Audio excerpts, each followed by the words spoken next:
আসাম প্রদেশ কংগ্রেসের নির্দেশে শিক্ষক দিবসকে গুরু প্রণাম দিবস হিসেবে পালন করল কাছাড় জেলা কংগ্রেস। এদিন জেলা কংগ্রেসের সভাপতি অভিজিৎ পালের নেতৃত্বে এক প্রতিনিধি দল জেলার বেশ কজন প্রবীণ শিক্ষককে বাড়িতে গিয়ে উত্তরীয় পরিয়ে স্মারক তুলে দিয়ে সম্মাননা জানান। সংবর্ধিত শিক্ষকদের মধ্যে রয়েছেন ডক্টর অমলেন্দু ভট্টাচার্য, কমলেন্দু ভট্টাচার্য, অশেষ ভট্টাচার্য, তুষার দেব কারণগো, সঞ্জীব দেব লস্কর, গৌতম দত্ত, তপধীর ভট্টাচার্য, তমাল রায় সহ মোট 11 জন। ধন্যবাদ জানাই জেলা কংগ্রেসের অভিজিৎ এবং আমার খুবই প্রিয় মানুষ সুজনবাবু এবং আমার যারা ছাত্ররা এখানে এসছেন।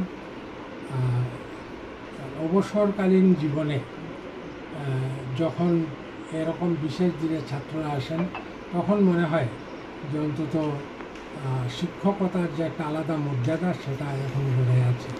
আর ছাত্রছাত্রীদের উদ্দেশ্যে একটা কথাই বলবো যে স্বপ্ন নিয়ে তারা বিভিন্ন শিক্ষা প্রতিষ্ঠানে ভর্তি হয়েছে সেই স্বপ্ন তাদের সফল হোক।